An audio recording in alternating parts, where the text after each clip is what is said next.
acerca de la iglesia, lo que es su iglesia y su propósito. En esta mañana quiero compartir con ustedes el tema número 9. Y el tema número 9 tiene que ver qué significa la adoración cristiana. Vamos a estudiar juntos este tema. Es muy necesario que sepamos como iglesia qué dice la Biblia acerca de esto. Cuando desconocemos la palabra, es ahí donde cometemos demasiados errores. Para adorar verdaderamente a Dios, debemos comprender quién es Él y lo que ha hecho. Y el único lugar donde tenemos revelada enteramente todo esto de quién es Él y qué es lo que Él ha hecho es la palabra, la Biblia. Así que en esta mañana, ¿cuántos hemos traído la Biblia? ¿Sí? Algunos se han acostumbrado a traerla en una forma electrónica. Cuidado, cuidado. Creo que son de las cosas que deberíamos de cuidar. Si bien es cierto, no está prohibido, pero hay cosas en las que no podemos nosotros intercambiar. Así que le animo a que juntos esta mañana trabajemos sobre esto. Muy bien, mire, quiero que abra su espíritu, abra su entendimiento, porque la iglesia está pasando los momentos más oscuros de su historia. La iglesia está pasando los momentos más oscuros. Y cuando hablamos de esto, podemos pensar en lo que sucedía en los días del sacerdote Elí. ¿Qué es lo que sucedía de acuerdo a 1 Samuel 3? Dice que en los días del sacerdote Elí, número 1, la palabra de Jehová escaseaba. Desafortunadamente hay lugares donde no se está predicando la palabra. Es más fácil hablar de un mensaje lleno de humanismo para que los oídos de los oyentes estén confortables, estén en un confort. Y de esa manera se piensa que estamos haciendo la iglesia.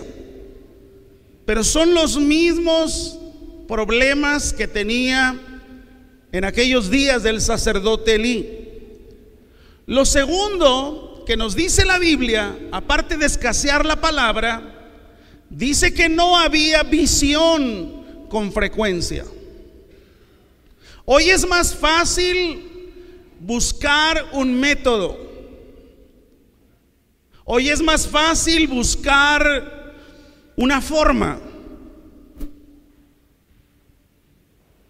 Pero cuando la Biblia habla de que no había visión con frecuencia, está hablando de algo diferente. No te habla ni de un formato, de un método o de un modelo, sino te habla de una revelación de qué es lo que Dios quiere para tu vida, qué es lo que Dios quiere para su iglesia.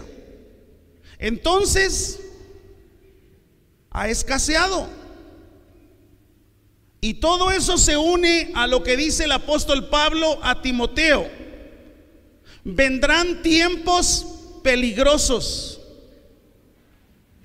donde dice, sufrirá la sana doctrina.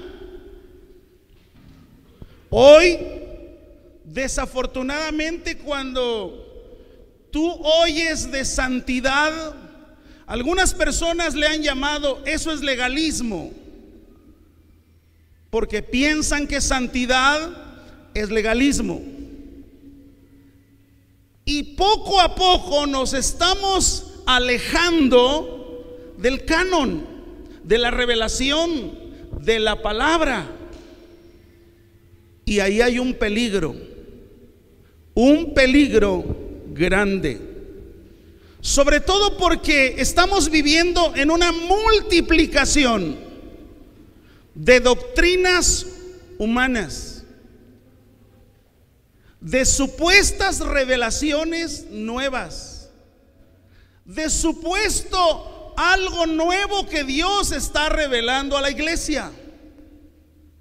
Y yo quiero decirles que lo que Dios quería hablarle a la iglesia se cerró en el canon sagrado. Si tú quieres saber qué Dios dice para tu vida, si tú quieres, hay una urgente necesidad, Dios habla a mi vida, no busques al profeta, busca lo que dice la palabra. Aquí está. El problema es que no está de moda estudiar la Biblia, no está de moda escudriñarla.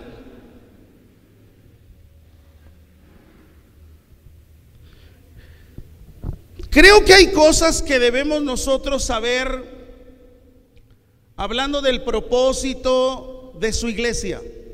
¿Cuál es el propósito de que cada primer día de la semana este grupo, este lugar de la hacienda del pueblo, se encuentre un número determinado de la iglesia universal? La iglesia universal es la iglesia de todo el mundo. En otros lugares ya pasó el primer día de la semana. En otros lugares está amaneciendo el primer día de la semana. Nosotros casi vamos al mediodía del primer día de la semana. Pero se ha determinado en todo el mundo el primer día de la semana reunirse la iglesia. Entonces, si la iglesia se reúne, es muy urgente que sepamos para qué voy, para qué estoy, qué es lo que yo debo de hacer como parte de la iglesia. ¿Por qué Jesús dejó la iglesia en medio del mundo? Y Jesús lo dijo en Juan 17: están en el mundo, dice, pero no son del mundo. ¿Cuál es nuestro trabajo de estar en el mundo? Aunque no somos del mundo, ¿sabe cuál es nuestro trabajo? Anunciar las verdades de aquel que nos llamó de las tinieblas a su luz admirable. ¿Y qué es esto? El evangelio. El problema es, lo estudiábamos el domingo pasado, que cuando se habla del evangelio hay una tendencia a diluirlo, hay una tendencia a cambiarlo, a que se vea más atractivo. No podemos cambiar.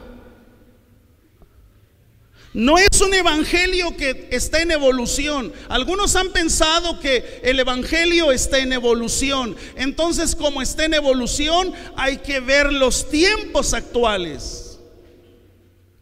El mensaje no puede ser intercambiado, porque el mensaje del evangelio es el único mensaje que puede transformar el corazón del hombre. No hay otra. Entonces necesitamos entender si estoy aquí qué es lo que tengo que hacer.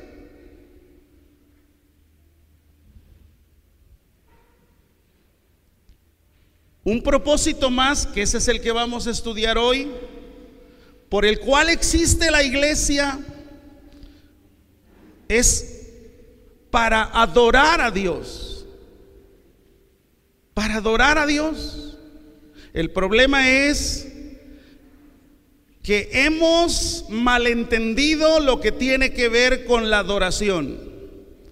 Y cada uno le pone el significado que piensa o cree que es la adoración. Vamos a ver en la palabra algunas cosas que nos llevan directamente a por qué la iglesia tiene que adorar. Efesios capítulo 1.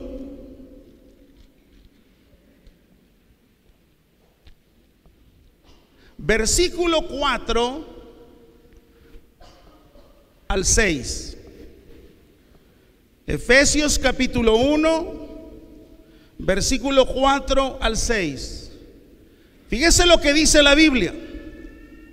Según nos escogió en Él antes de la fundación del mundo, para que fuésemos santos y sin mancha delante de Él.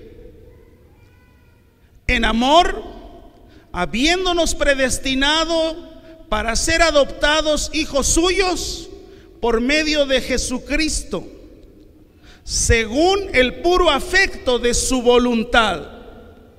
Pero aquí está la respuesta, versículo 6. Para alabanza de la gloria de su gracia, por la cual nos hizo aceptos en el amado. Lo primero que vemos ahí es que es un favor gratuito, un favor inmerecido que Dios le da al hombre.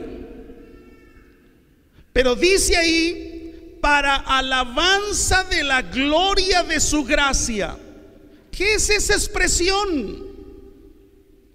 Es el brillo con que resplandece eso gratuito y eso inmerecido que Él nos dio y nos ha dado.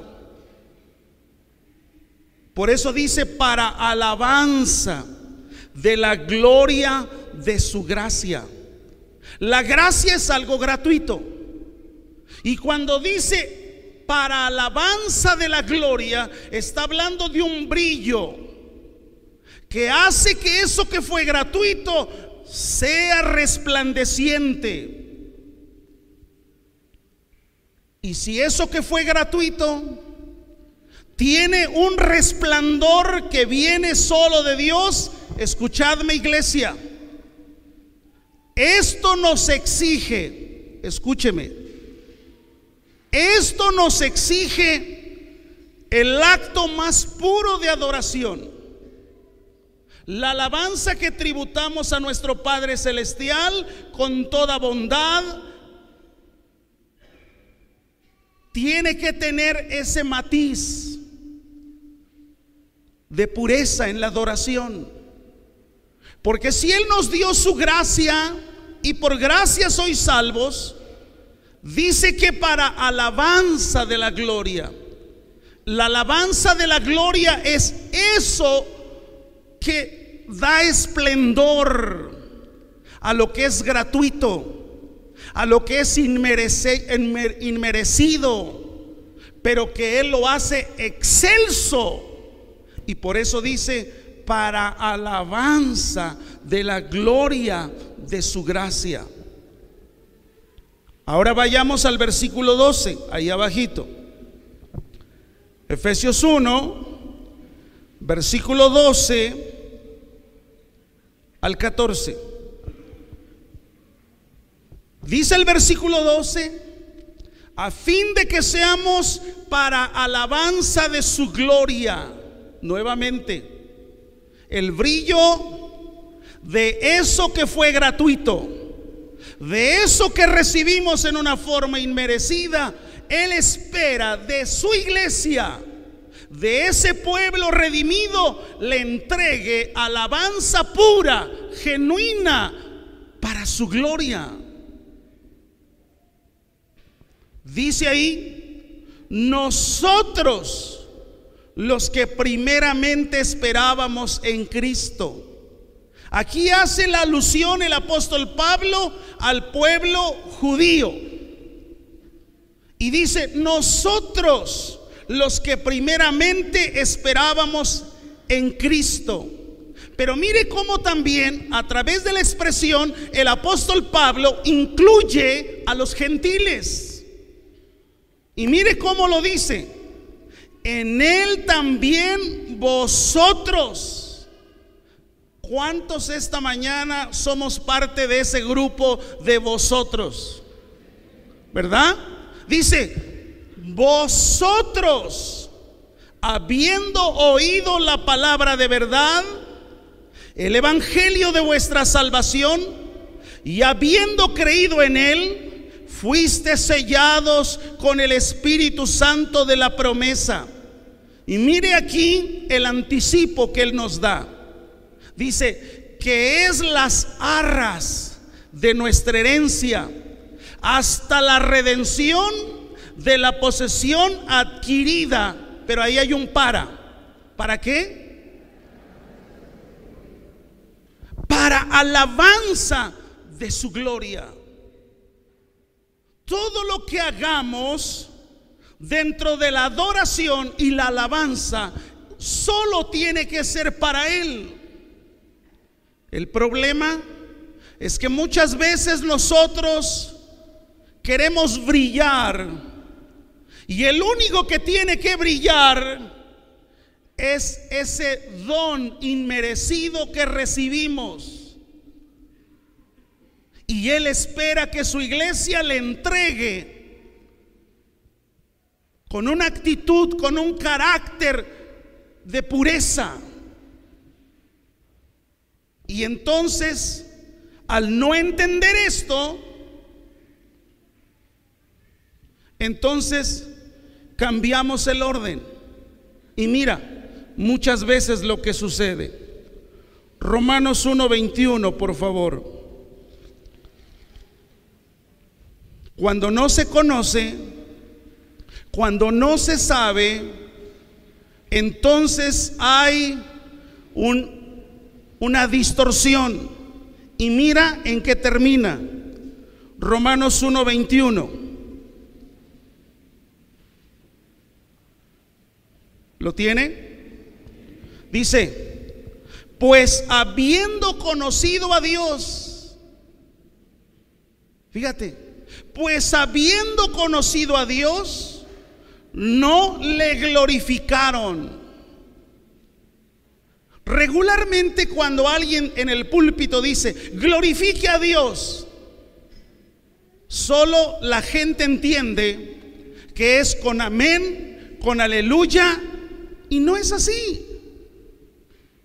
La glorificación a Dios tiene que ver con lo conozco, y como lo conozco, entonces sigo lo que Él me dice.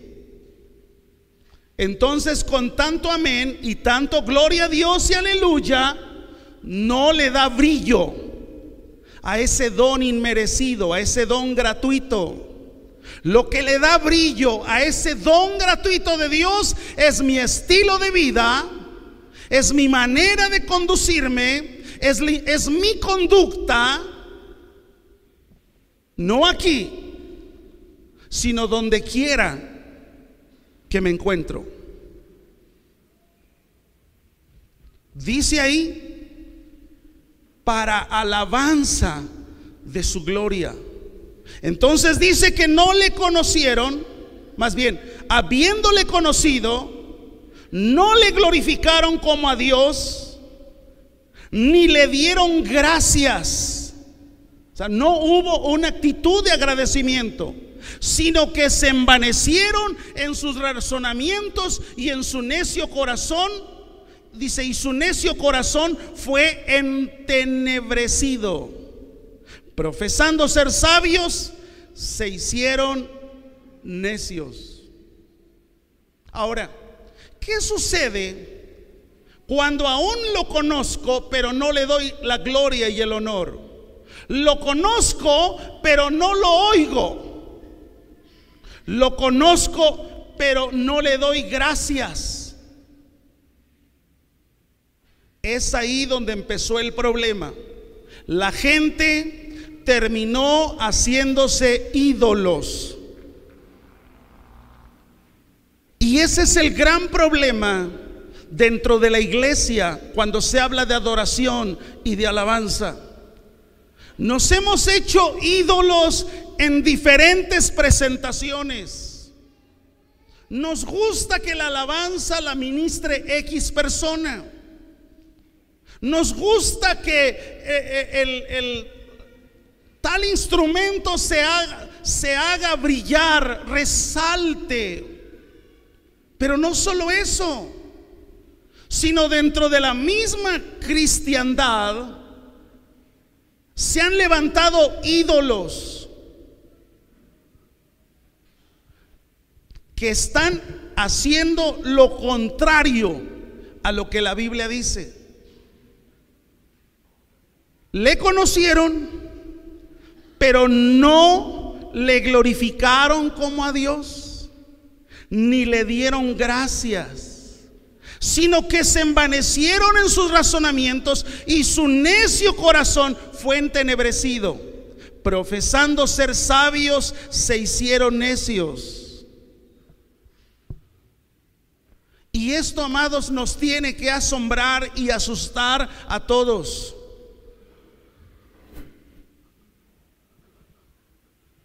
Si usted trata de invitar a alguien de esos que la misma iglesia los ha convertido en ídolos, usted va a ver lo primero que va a suceder.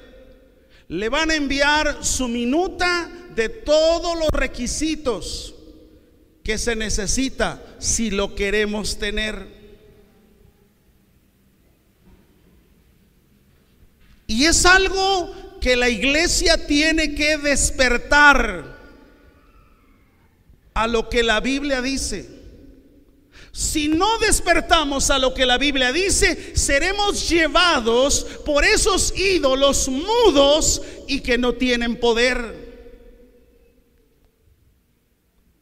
Entonces nos convertimos en adoradores de la adoración. Y no es así. La adoración tiene que ser para el que lo hizo todo por ti y por mí. Vamos definiendo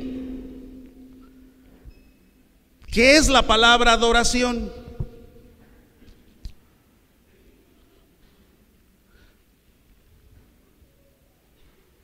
¿Será que nos podemos equivocar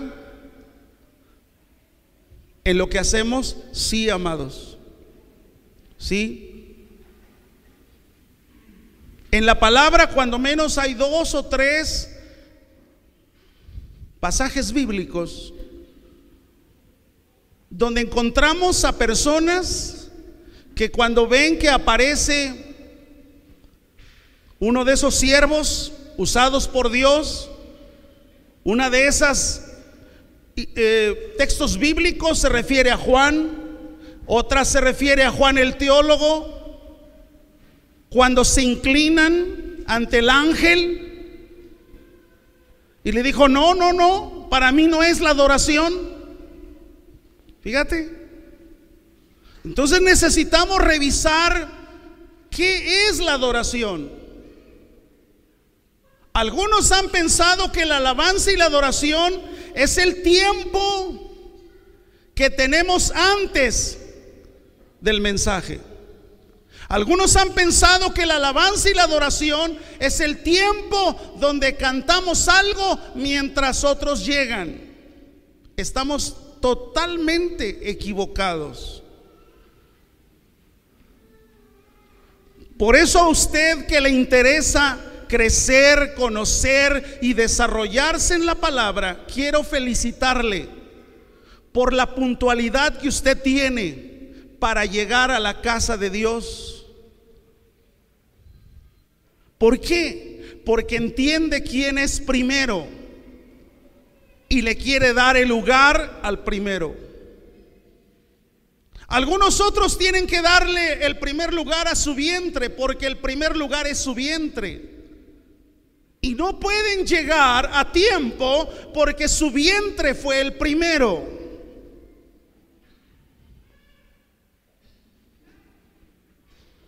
Te lo tengo que decir. Si no te lo digo, vas a vivir engañado. Y te lo voy a mostrar de acuerdo a la palabra. No es algo que estoy inventando, sino te lo voy a enseñar a través de la palabra.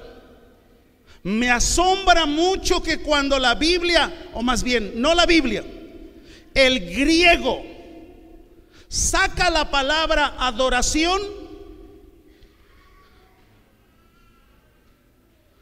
que es proskuneo, así se dice en el griego, proskuneo, pero escúcheme bien, no existe un proskuneo para Dios y un proskuneo para el diablo. No, la misma palabra de proskuneo quiere decir lo mismo para Dios o para Satanás. No hay, o sea, la palabra proskuneo no es una palabra divina, de origen divino, y que digas, ah, mira, así es la palabra adoración. Entonces es ahí donde nos hemos confundido.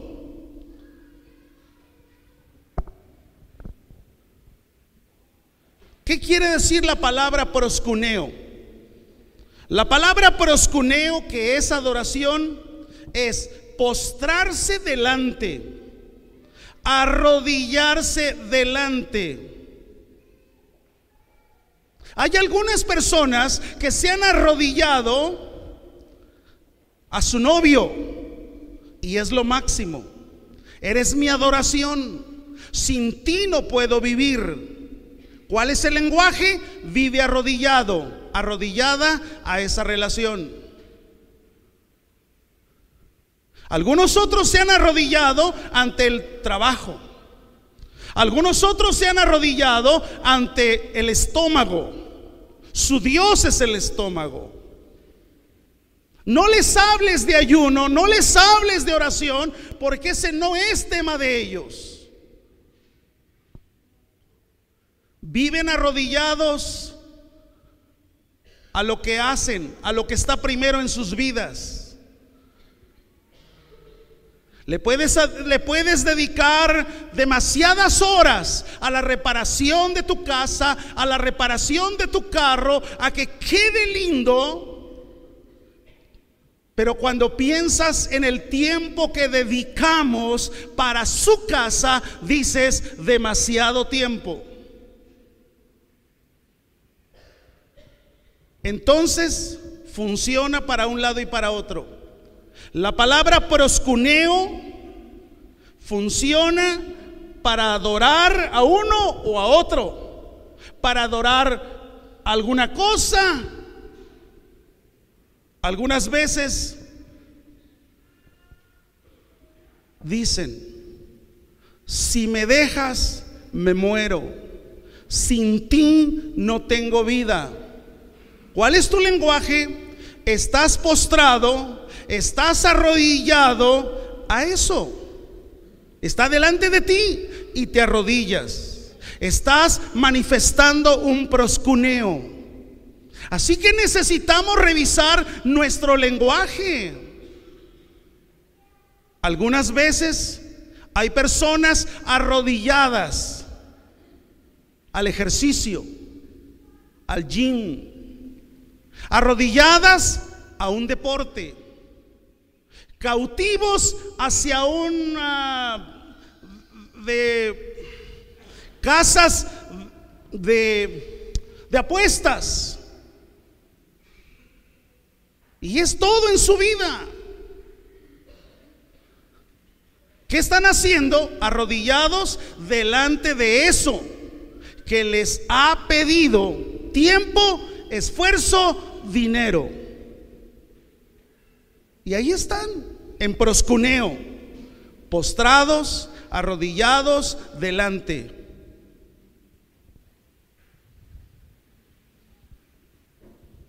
La palabra proskuneo, cuando habla de adoración, es una actitud del espíritu más que del cuerpo.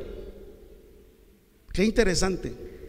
La palabra proskuneo, que tiene que ver con adoración, es una actitud del espíritu más que del cuerpo. Tu cuerpo puede estar aquí porque no te quedó de otra. Tenías que estar. Si no, la tarde no la tienes libre. Si no, la tarde está congelada para otras cosas. Aún estando aquí, no estás arrodillado al Señor de gloria. Entonces, ¿qué es adoración? ¿Qué es adoración? La adoración es honor tributado a un ser superior. Esto significa rendir homenaje, honor, reverencia, respeto, alabanza, gloria a un ser superior.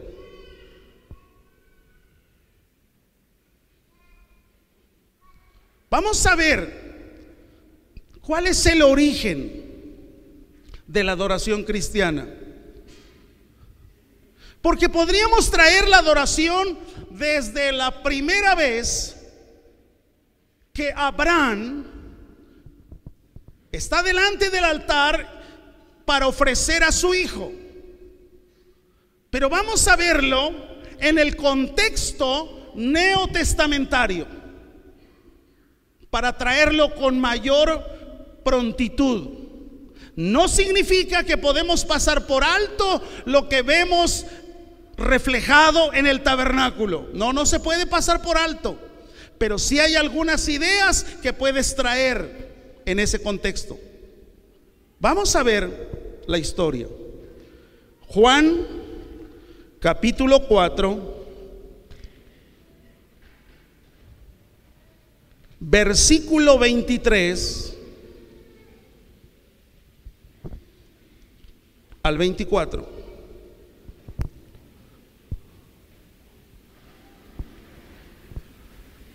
Vamos a estudiar que cuando nosotros formalmente nos reunimos en el culto, ¿sí? Porque la palabra así lo ocupa, Romanos 12:1, que es nuestro culto racional, está hablando de un culto con un equilibrio, está hablando de un culto pensante, está hablando de un culto con una lógica,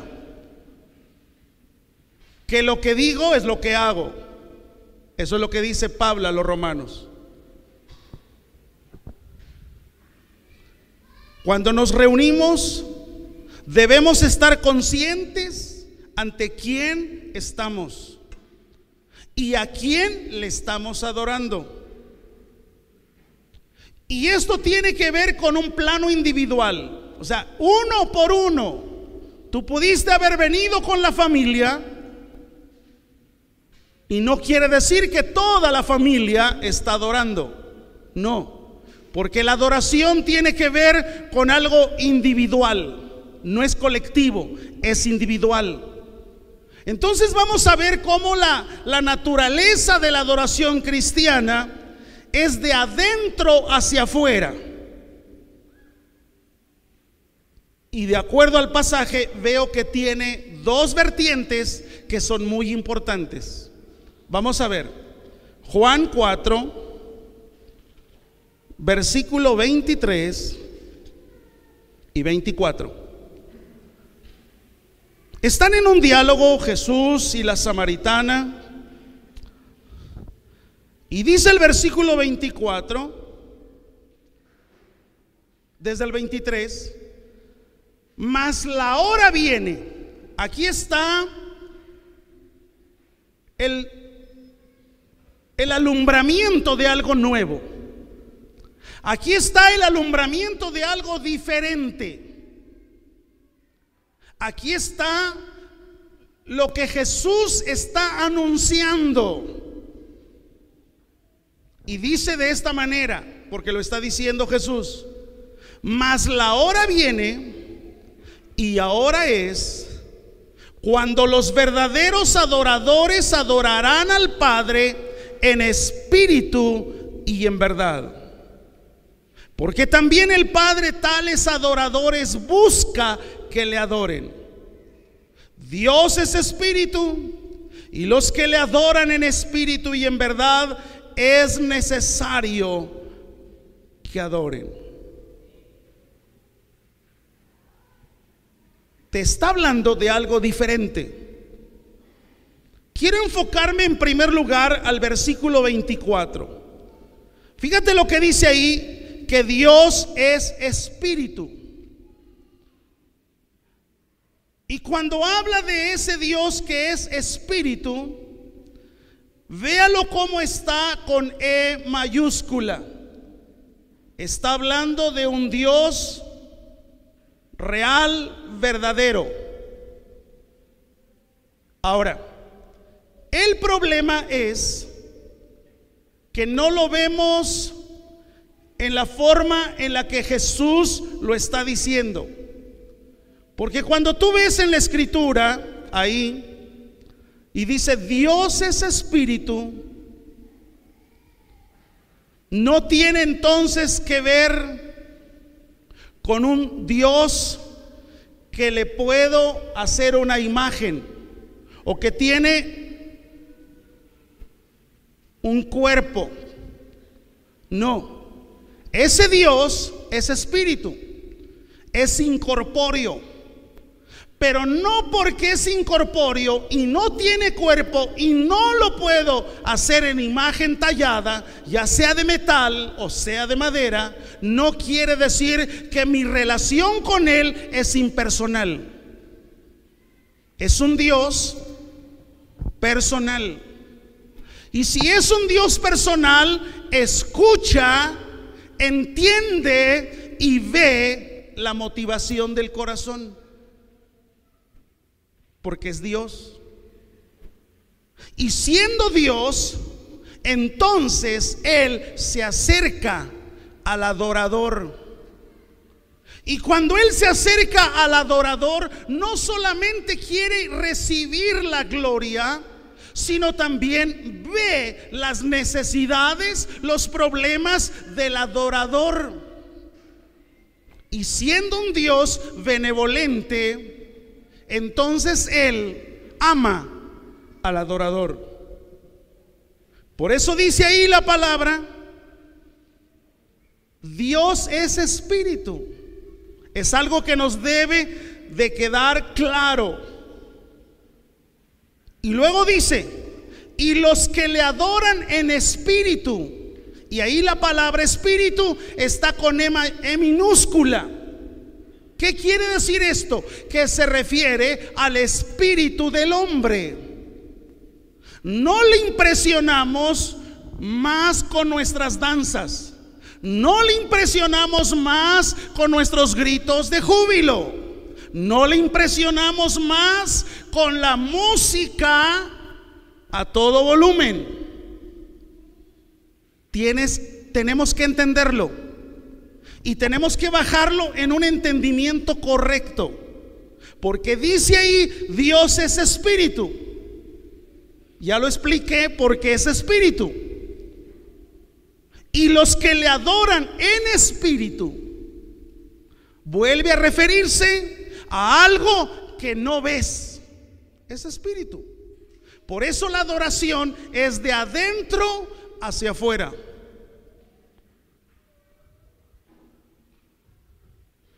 ¿Y cuántas veces se ha enfatizado más en lo que pasa en el cuerpo? Y ahí no dice eso. Ahí no dice los que le adoran en el cuerpo, sino le dice y los que adoran en espíritu. Y en verdad es necesario que adoren. Aquí hay algo que debemos de aprender. Puedo hacer todo dentro de la alabanza y la adoración. La Biblia lo enseña de danza, de alabanza, de adoración, del uso de las palmas. Todo eso es bíblico. No lo voy a contradecir.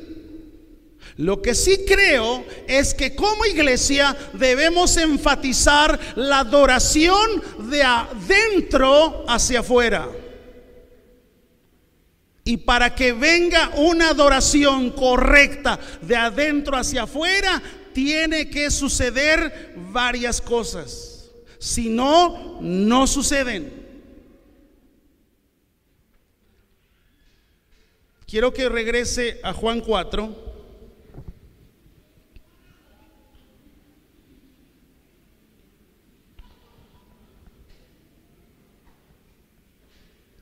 Está hablando Jesús con la samaritana.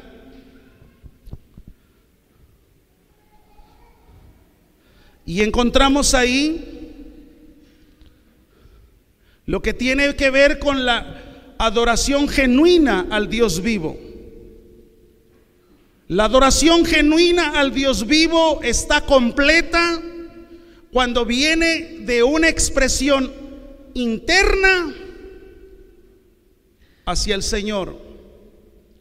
Versículo 7 dice ahí: vino una mujer de Samaria a sacar agua y le dijo, y Jesús le dijo: dame de beber, pues sus discípulos habían ido a la ciudad a comprar de comer.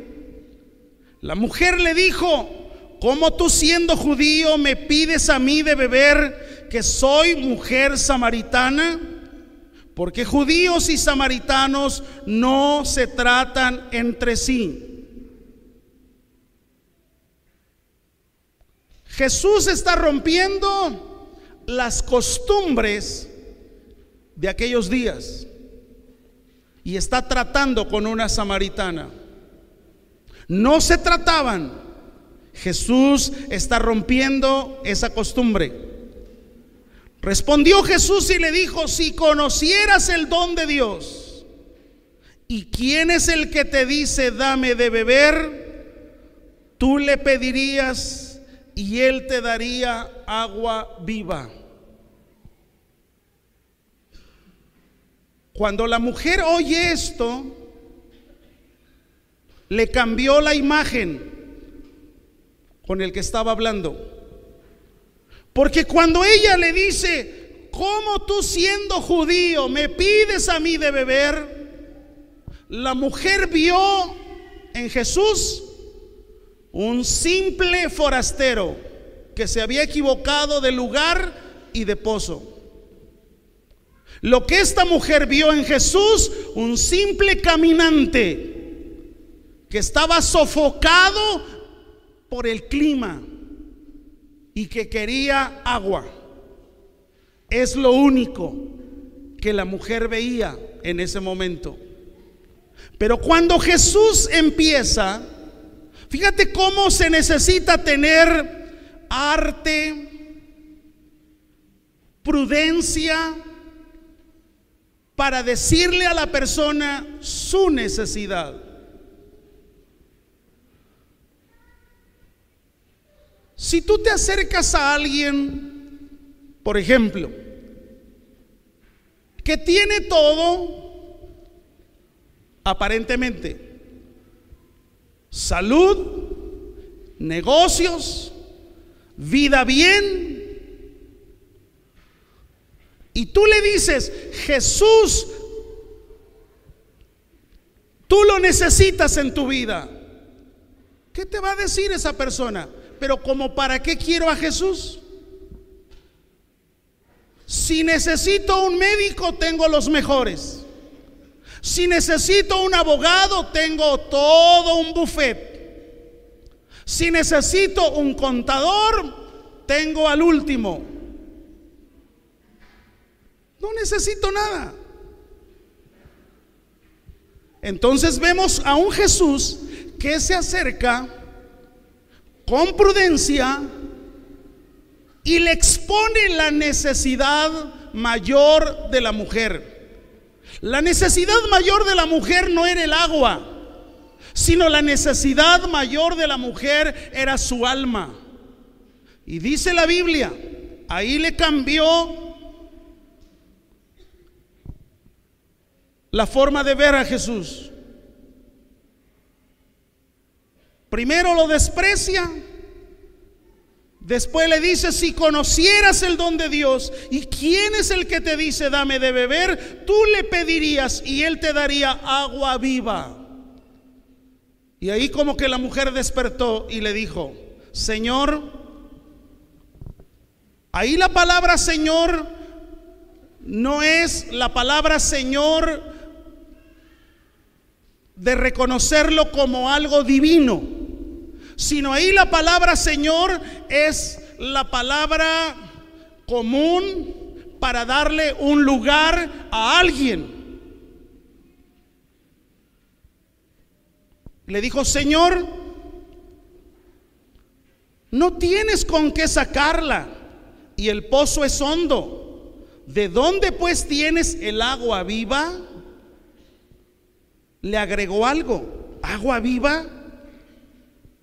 ¿Acaso eres tú mayor que nuestro padre Jacob, que nos dio este pozo, del cual bebieron él y sus hijos y sus ganados? Y entonces Jesús empieza a acercarse a la necesidad de la mujer. Respondiendo Jesús y le dijo: cualquiera que bebiere de esta agua, me sigue ahí en el versículo 13, ¿está conmigo? Volverá a tener sed, mas el que bebiere del agua que yo le daré, no tendrá sed jamás, sino que el agua que yo le daré será en él una fuente de agua que salte para vida eterna. Y la mujer le dijo: Señor, dame de esa agua para que no tenga yo sed ni venga aquí a sacarla. Jesús le dijo: ve, llama a tu marido y ven acá. Fíjate cómo se acerca Jesús. No le dijo: estás viviendo en pecado.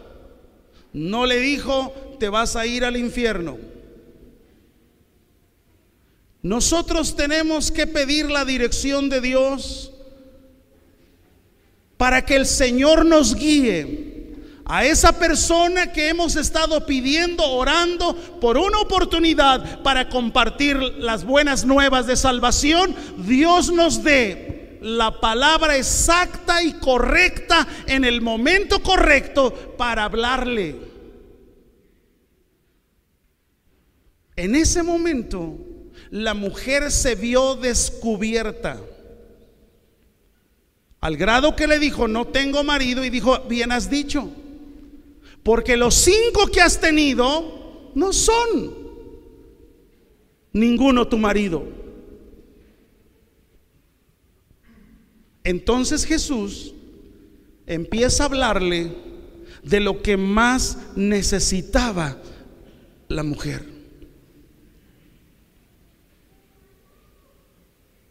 A pesar de que Jesús, cuando empieza a hablarle del agua viva, está usando una metáfora, esta mujer siempre lo tomó en forma literal, porque dijo: bueno, dame de esa agua para que ya no venga, para que ya no tenga que venir hasta acá, porque es mucho trabajo. Ella pensó que el agua de vida le iba a producir comodidad y le iba a producir menos trabajo. Y no es así. El agua de vida te dice: toma tu cruz y sígueme. El agua de vida te dice: si alguno quiere venir en pos de mí, niéguese a sí mismo. No es comodidad, es romper con tu tradición, romper con tu vida y además enfocarte a una vida diferente. Y vemos cómo aquí ella le cambia el tema. En el versículo 19 le dijo la mujer: Señor, me parece que tú eres profeta.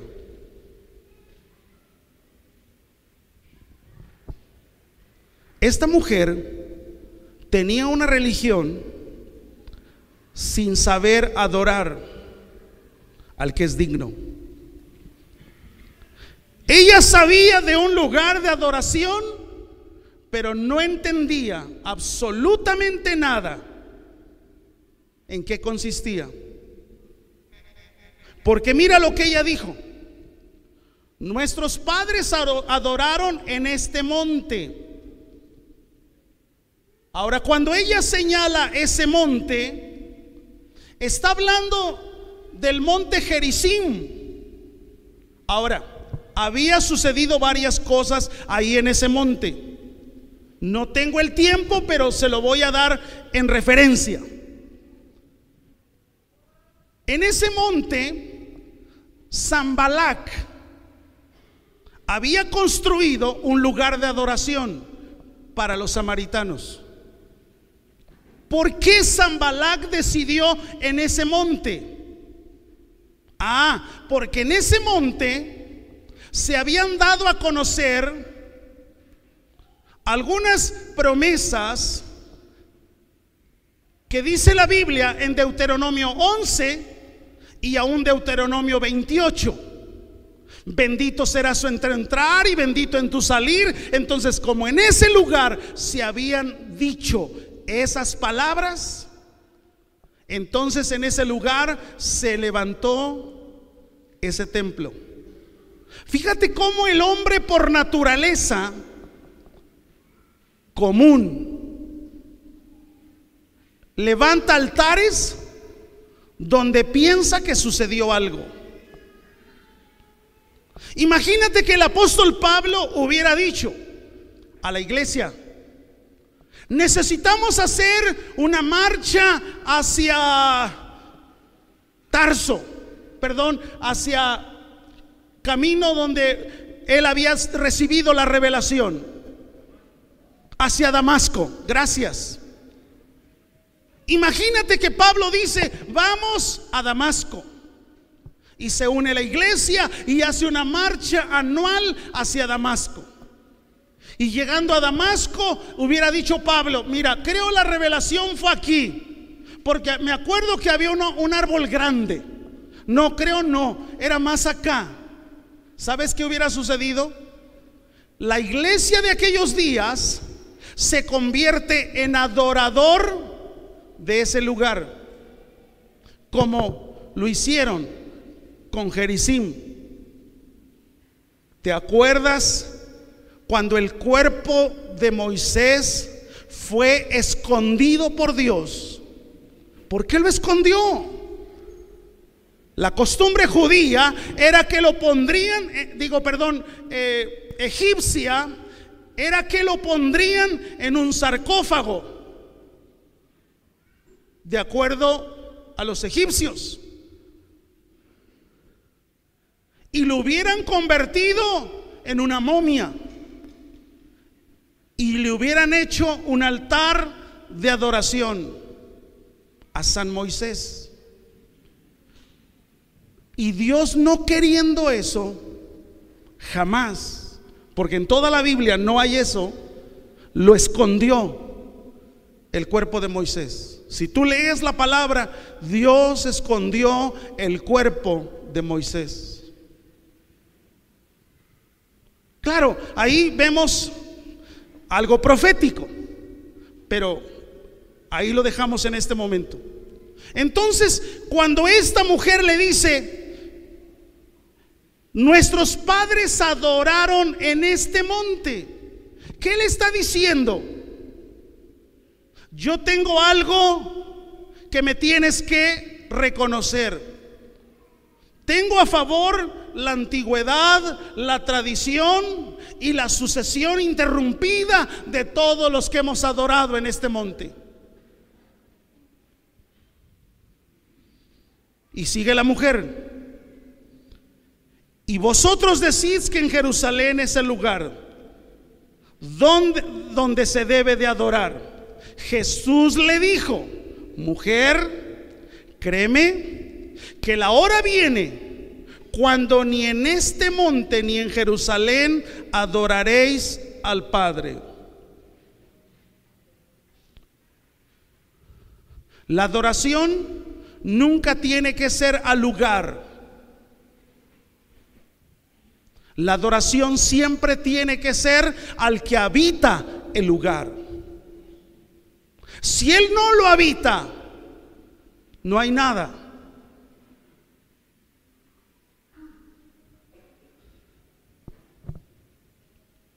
Y por eso el apóstol, por eso ella decía: nosotros adoramos lo que creemos.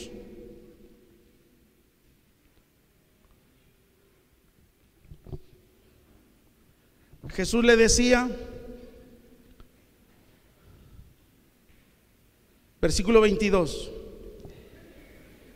vosotros adoraréis lo que no sabéis nosotros. Adoráis lo que no sabéis nosotros. Adoramos lo que sabemos, porque la salvación viene de los judíos. Si tú lees del versículo 20 al versículo 24, la palabra adoración aparece 11 veces. Imagínate la importancia del tema. Pero imagínate también la ignorancia de la iglesia ante este tema. ¿Por qué? Porque hemos terminado adorando ritmos, letras, cantantes, lugares, y no al que merece la adoración. Ese es un riesgo, iglesia. Ese es un peligro. Cuando tú, por ejemplo, en una forma clásica dices: yo pongo mis alabanzas cuando estoy haciendo el quehacer de casa, no estás adorando. Lo que estás haciendo es el acompañamiento de lo que todo mundo hace. Pone sus canciones a todo volumen, que le cantan al adulterio, le cantan a la fornicación, le cantan a la mujer ajena. La adoración no es eso.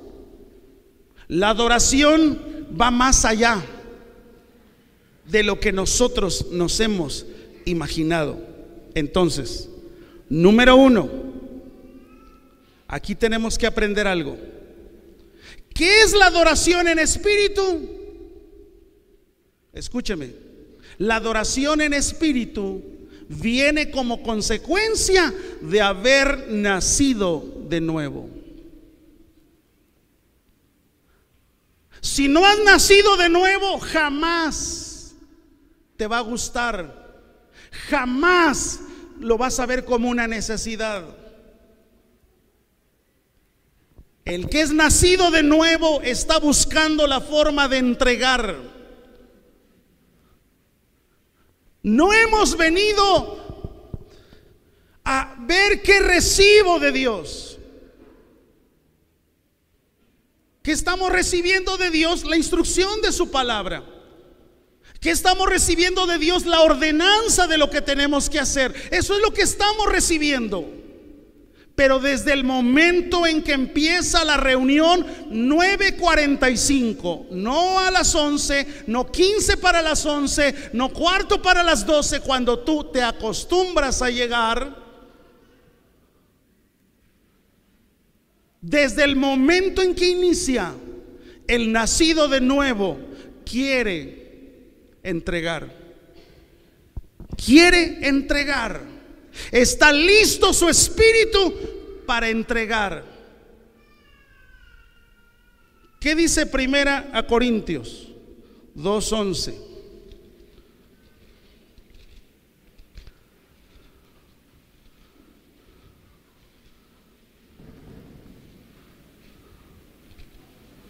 Primera Corintios 2:11. Dice la Biblia, dice la Escritura así: porque ¿quién de los hombres sabe las cosas del hombre, sino el espíritu del hombre que está en él? Y luego fíjate, así tampoco nadie conoció las cosas de Dios, sino el Espíritu de Dios. Cuando tú y yo somos creyentes en la fe en el Señor, entendemos en qué consiste la adoración. Sabemos qué tanto vale lo que tiene que ver con las cosas de Dios, que pones en primer lugar a Dios. Algunos de ustedes, escúchenme bien, no vienen a la alabanza y la adoración porque dicen: no me gusta. 2, te tienen de pie más de una hora. 3, y le podría agregar más. Yo creo que desconoces en qué consiste la alabanza y la adoración. La desconoces. No te estoy diciendo si se hace perfecto, si se hace correcto. No, te estoy hablando de cuál es tu posición de allá para acá.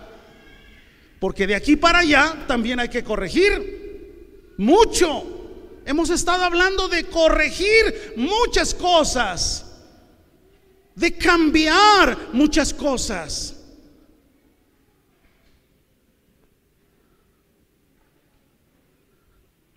No sé si te guste llegar al cine a la mitad de la película. ¿Cuál es tu actitud cuando llegas a la película? ¿Te vas antes porque no te quieres perder absolutamente nada? Y si por alguna razón vas tarde, vas enojado, vas molesto, ¿por qué? Es que yo tengo que estar antes. Y hiciste la fila. Hiciste la fila para entrar a X concierto. Hiciste la fila para entrar a un estadio. Hiciste la fila para esperar a que te sirvan las tortillas. Fíjate cómo no tenemos en ningún sentido el valor que se le tiene que dar a lo que es primero. Piénselo.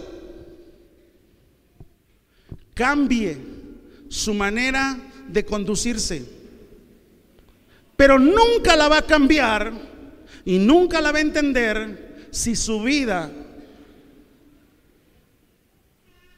no es de Jesús.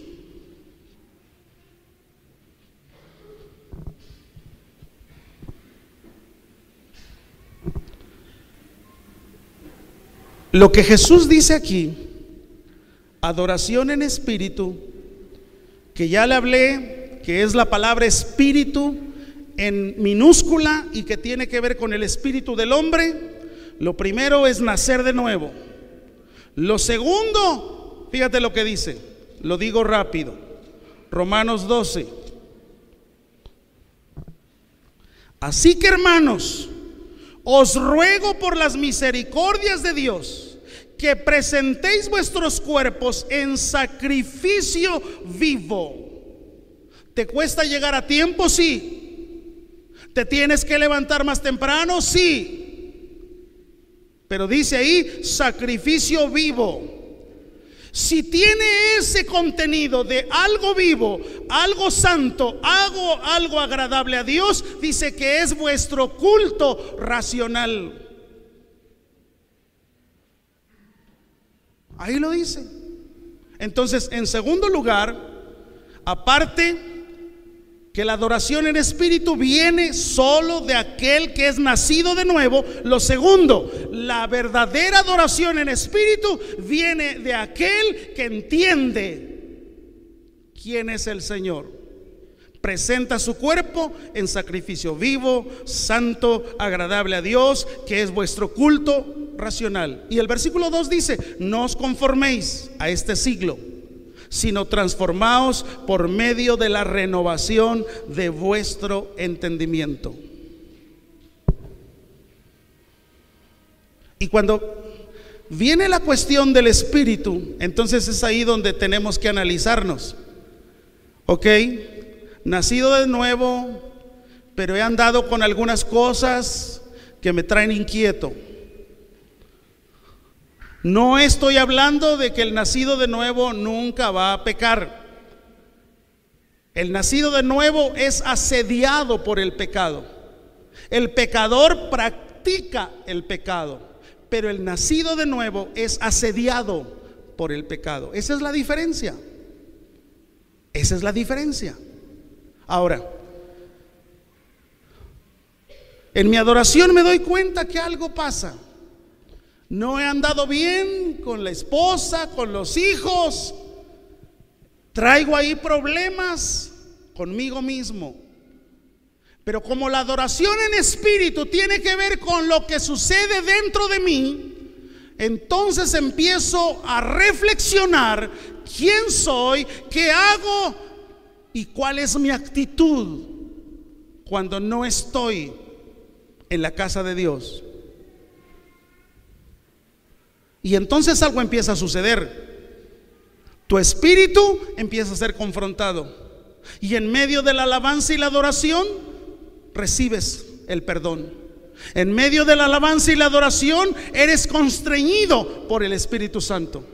En medio de la alabanza y la adoración Dios te habla y te dice hacia dónde hay que caminar. Eso fue lo que le sucedió a David. Mire, vea por favor el Salmo 32. Él había vivido una situación muy difícil. La historia la vemos ahí en 2 de Samuel 11, donde había cometido pecado con Betsabé. Pero mire lo que dice en el Salmo 32.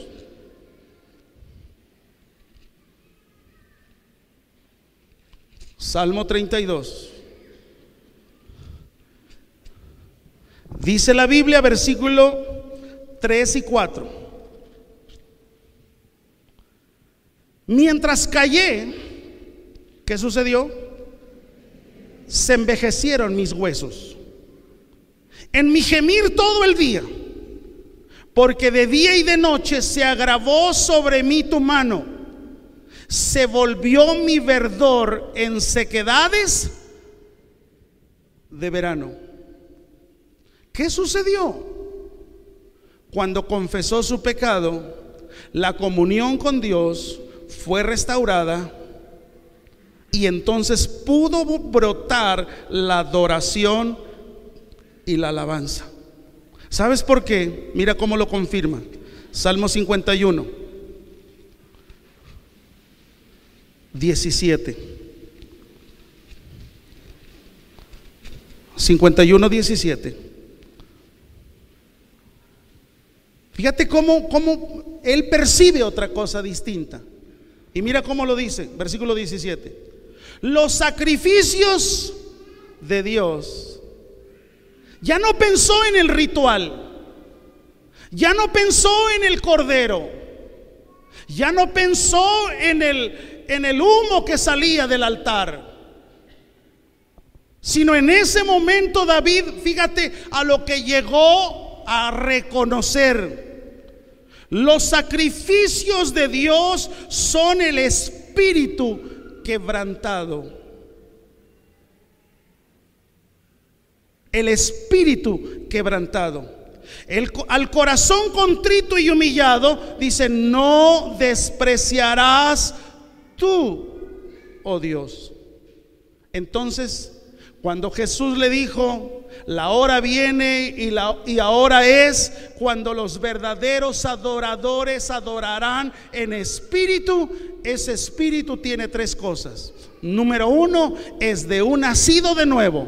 Número dos, entiende lo que es agradable delante de Dios y le da el culto racional. En tercer lugar, su espíritu es quebrantado, reconoce en dónde estuvo mal, qué fue lo que hizo y que le causó pecar, y entonces empieza a tener un regreso a la adoración.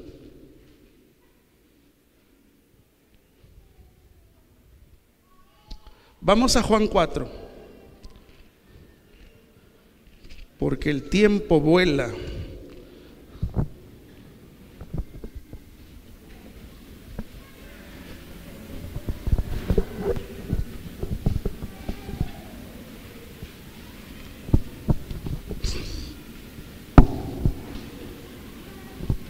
Juan 4,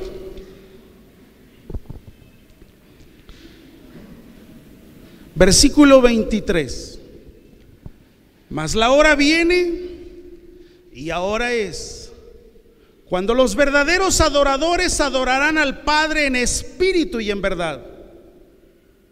Y cuando aparece la palabra verdad, es que ya no existe rituales, holocaustos, corderos, machos cabríos, no, sino Jesús está diciendo algo: adorarán en verdad y en espíritu y en verdad. ¿Qué dijo Jesús? No se van a fiar, no se van a recargar en que ya trajeron la paloma o el cordero, sino Jesús dijo: vienen adoradores que lo van a hacer en espíritu y en verdad. Ahora dice: porque también el Padre tales adoradores busca que le adoren. ¿Por qué busca? Porque lo que Él más ama es la excelsa glorificación a Él. ¿De quiénes? De los redimidos por su sangre, de los lavados y comprados a precio de sangre. Eso es lo que más está buscando. ¿Y cómo lo sigue buscando? Con la palabra del Evangelio, cambiando y transformando el corazón de las personas. Quizás lo que tiene que ver con el espíritu y la verdad no lo has entendido, pero te digo algo: Él te sigue buscando. En esta misma casa Él sigue buscando. ¿Por qué? Porque Él te ama. Porque también Él quiere que tú le entregues esa excelsa adoración a Él. Que no te quedes viendo como otros lo hacen, como otros reciben, y tú viviendo en el mismo estilo de vida.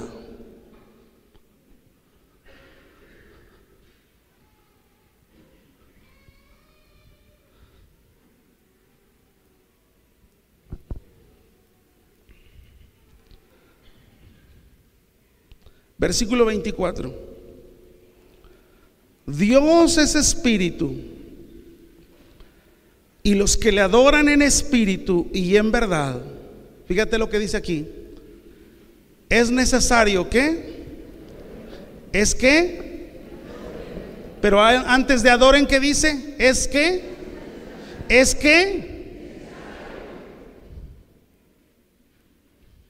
piénselo. Si usted es de los que dice: a mí no me gusta, y yo nada más llego al mensaje, porque eso es lo mejor del mensaje.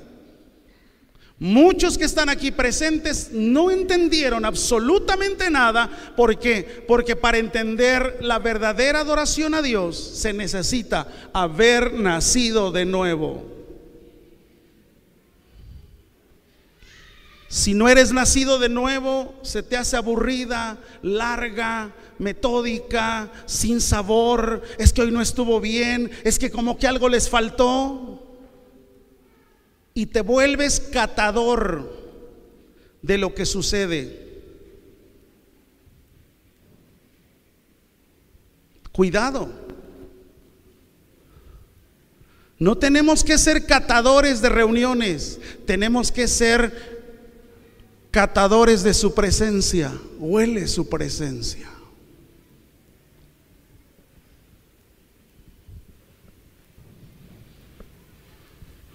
Dice ahí, los que le adoran en espíritu y en verdad, es necesario que adoren.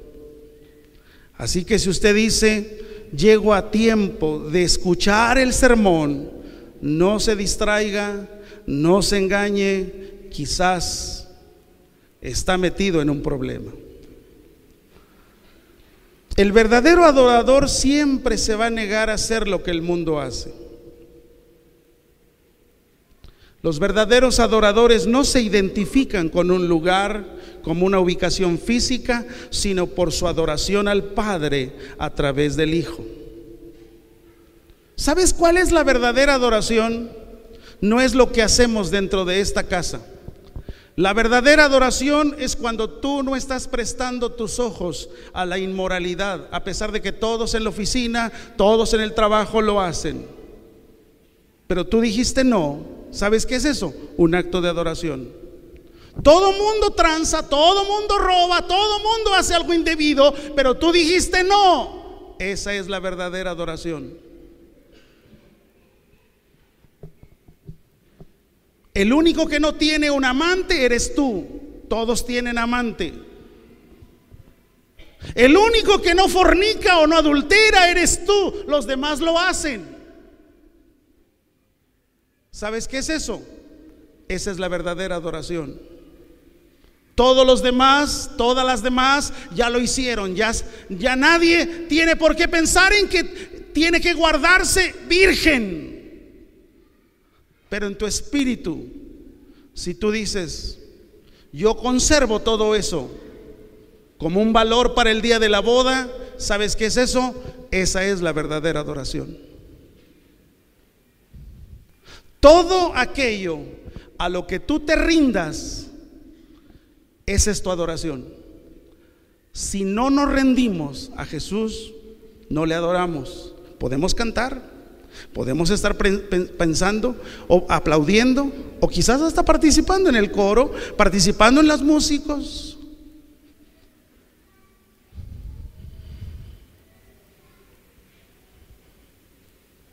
El verdadero adorador no hace lo que el mundo hace. ¿Cuándo se desvirtúa la adoración? Cuando dejamos la palabra. Cuando dejamos la palabra se desvirtúa, porque terminamos cantando lo que no es bíblico, terminamos haciendo lo que la Biblia no dice y terminamos practicando lo que la Biblia no enseña. Ese es el verdadero problema de la alabanza y la adoración.